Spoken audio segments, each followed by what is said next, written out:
Hey everyone, and welcome to my channel. Today I want to share with you some new favorite books I had in the last year.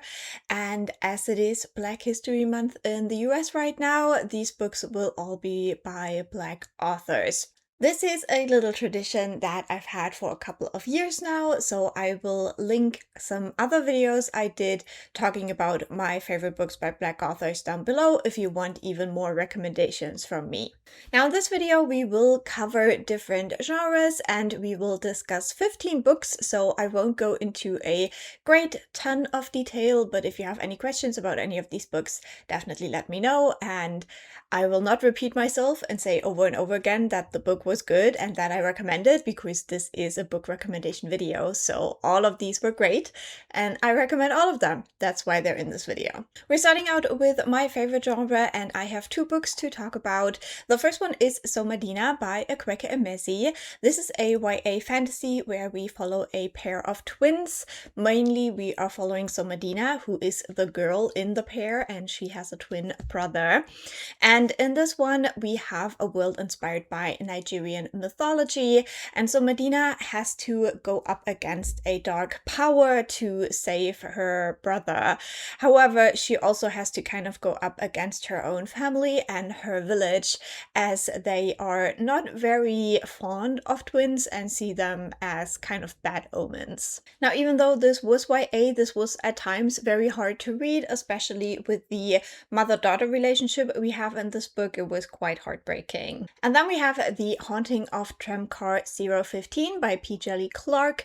This is a fantasy novella that has a detective vibe to it. This is also the third novella slash short story in this series, the Dead Djinn universe.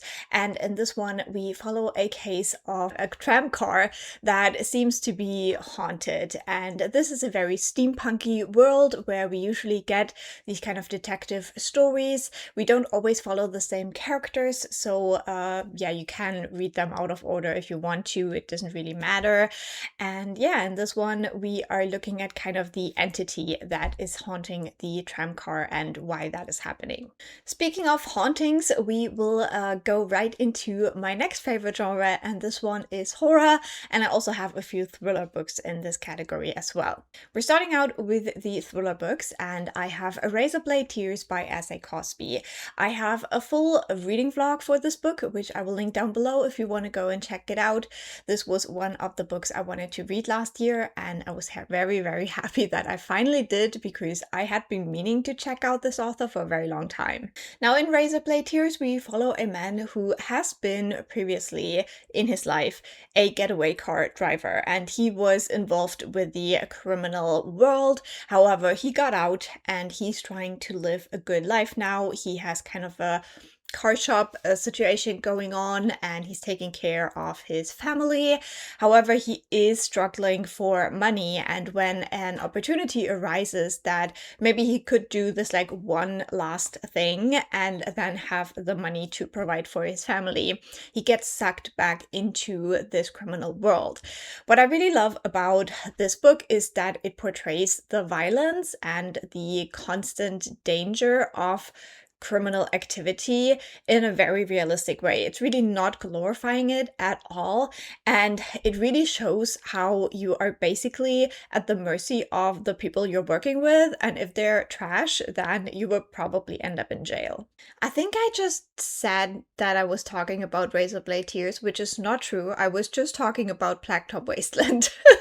I'm sorry. I think I just completely mixed that up. So you will have seen the correct cover this whole time, even though I just said the wrong title, because next I want to talk about Razorblade Tears by S.A. Cosby, because I first read Blacktop Wasteland and then I read Razorblade Tears last year. And in that one, we do have a similar kind of a setup where this book is quite violent. However, I would say in this one, the characters are not quite as sympathetic. Like, I really felt for the main character on Blacktop Wasteland. With Razorblade Tears, you really don't want to feel for these two main characters that we're kind of following. So we have the basic setup of a couple.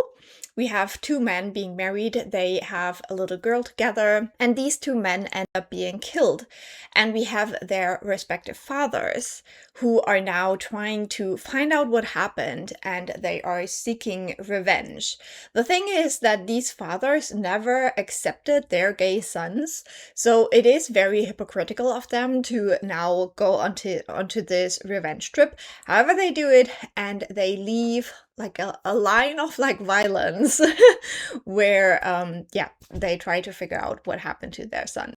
And because these were like bigoted men, it is definitely harder to feel for them, but then also you kind of feel for them still, and it's like a very interesting reading experience, and I absolutely love this book. Next up, we have I Feed Her to the Beast, and the Beast is Me by Jamison Shea. This is a YA horror book following a black ballerina in Paris, and she is really, really good. Like, she is absolutely talented. However, because she's black, she never gets the same opportunities as all the white girls around her. So one day she finds this river of blood that runs under the city of Paris, and she makes a deal with it. And this is definitely a horror book. It's quite gross in that way, but it also deals with the horrors of racism, obviously. And we do have a bit of a mystery going on, as well as things start happening around our main character, and she isn't quite sure who knows about her secret deal and who doesn't.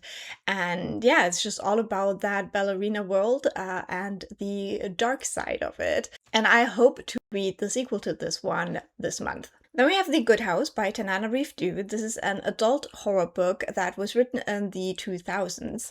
And this book had a very nostalgic feel for me. Usually when I read books that were written in the noughties, I feel a little bit of a cringe moment. We definitely, yeah, we were still figuring things out during that time. But The Good House did not have that problem. Like, when I read this one, I definitely only had the nostalgia feeling for the noughties and not the cringe feeling, which was incredible. And this one, we have a woman who has inherited this house that she uses to go through the summer with her son, and then something very, very terrible happens, and it seems that there is a dark entity that is connected to the house and that is trying to gain power, and it's a question of whether our main character can stop that from happening. This book is also a lot about grief and kind of about legacy in a way. I really, really enjoyed it. Then we have Burn Down, Rise Up by Vincent Tirado.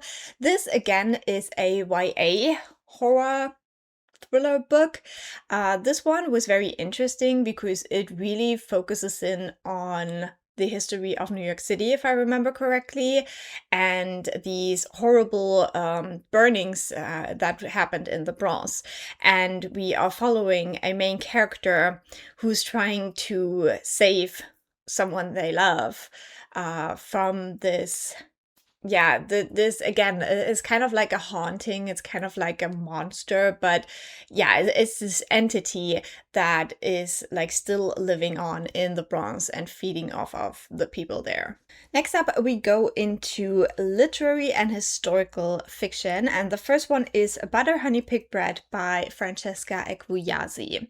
This was a surprising read for me because I hadn't anticipated it to be so queer, and I really, really enjoyed that. So in this book, we are following two sisters and their mother. The mother is a Nigerian woman, and the daughters originally are born there as well.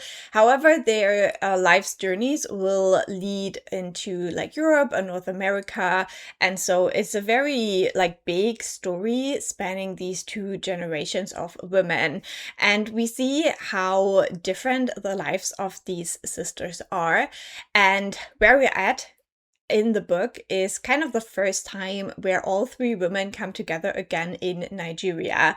And we learn about kind of the falling out of their lives, why they haven't really been in touch for such a long time. And so we go through all of these three journeys. Now, one of the daughters is queer, the other one is a survivor. And so, yeah, we have very, very difficult topics that are brought up in this book, and it is very heart-wrenching. We do have also some side characters we learn more about, and also on like very horrifying, tragic kind of trajectories. And still, this book had a lot of hope. The only thing I didn't love about this one was the ending of the mother's storyline. There is a little bit of a mythological aspect to her story, and I just didn't quite love how it ended. Then we have James by Percival Everett, and this is a book that has been everywhere, so I tried to keep it very short. Basically, this is a retelling of Huckleberry Finn, where we follow a enslaved man called James or Jim, and he is kind of running away and is trying to escape when he learns that I think he's supposed to be sold off. And he then is trying to find a way to get to his family so they can all run away together. And on this journey, they have a little bit of an adventure because he's joined by Huckleberry Finn, and we just learn more about these characters. I think one of the main things that this book portrays very well is the way that these Black people we see in the book are pretending to be way less educated just to be safe from the white people. And we can really see kind of like the switch in their demeanor, in the way they talk as soon as there's white people around. And yeah, it's a very fascinating portrayal, and I've really enjoyed the ending. It gets a little bit of a like Django Unchained moment at the end, and I love that. And then I also read The Trees by Percival Everett, and I think I don't know if I enjoyed them equally. They're like very, very different books. And I think it's so interesting when you have an author who can write like very, very unique, different stories like that. In The Trees, we follow a kind of like an investigation of a crime that has happened somewhere in the South. I don't quite remember where it was set. The audiobook for this was fantastic because the accents of the people really, really adds a lot to this story.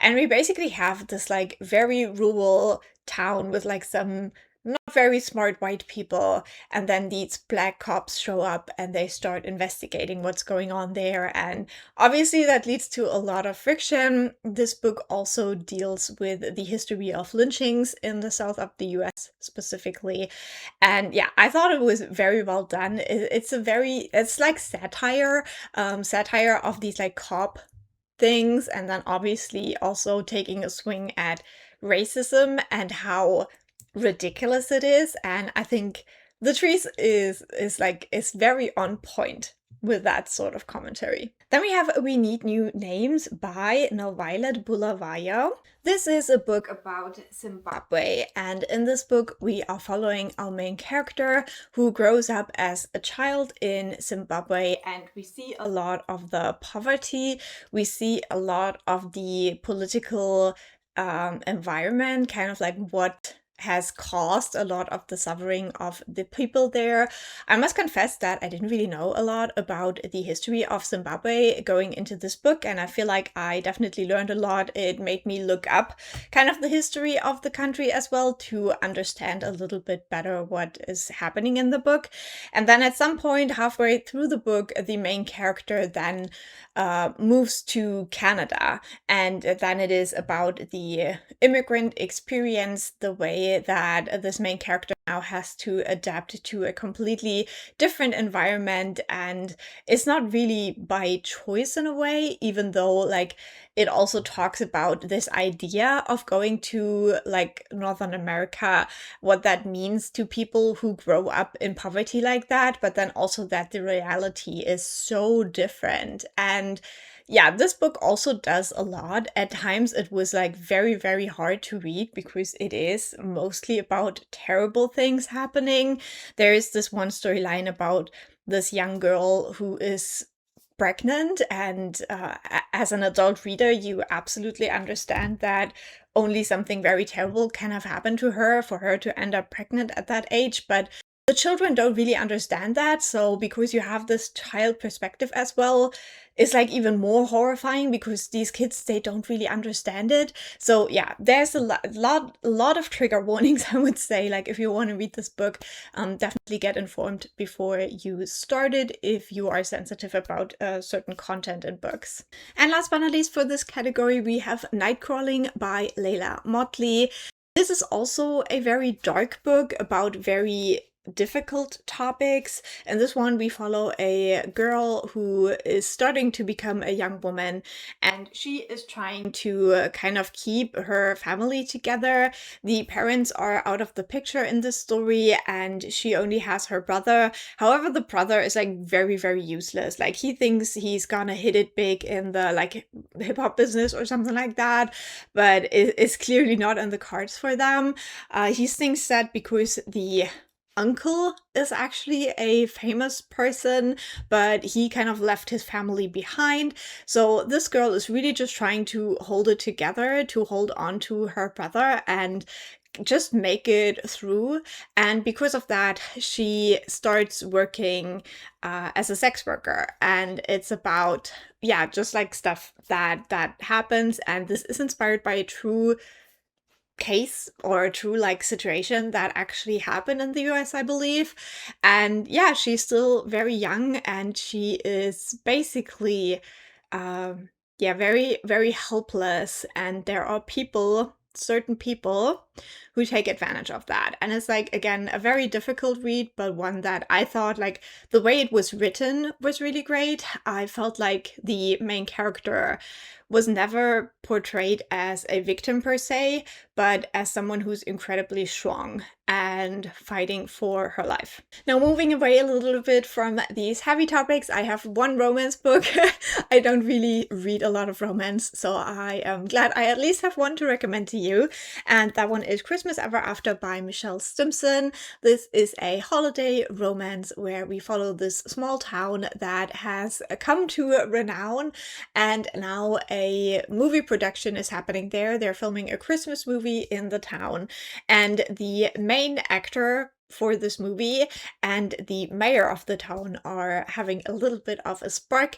This is also a lot about the mayor's own like perception of her life and her success. She has to deal with some of the kind of more toxic things she has learned growing up. Then I also have one classic I can recommend to you, and this one I'm very excited about talking again because it is Their Eyes Were Watching God by Zora Neale Hurston. I again have a complete reading vlog that I will link for you if you want to hear more about this book. But in short, this was a absolutely fantastic read that I still think about every day. We are following a girl slash young woman on her journey to find love, and this is set in the 1930s in the US South. So this was not an environment for a Black young woman to you know, have a big romance. However, on her journey, she will meet different men, and they will add different kinds of value to her life, if you want to say it like that. She will also meet like big tragedy, and yeah, we will see how that forms her into the woman she is at the end of the book. And I loved it. It was so tragic, but so beautiful. And again, such an amazing main character that, yeah, I just loved following her journey. And last but not least, I have one nonfiction book as well. And this one is Queer Love in Color by Jamal Jordan. This was a very, very lovely read, especially if you are in a place where you just need a little bit of like good news. You want to hear some stories of people that are good people and that deserve the good that they have in their lives, then I would really recommend this book. This features fantastic photography and then the stories of different couples of color in different countries of the world. And yeah, this was just very, very lovely. And with that, we have made it to the end of this little recommendation video. I hope there was at least one book that sparked your interest, that you now want to go and check out. That would be the best outcome. And I hope you also let me know about fantastic books by Black authors that you've read in the last year. I would love to have some more recommendations. Check out more books. And yeah, I hope you leave a like. And if you want, you can also subscribe, and I will talk to you very soon. Bye!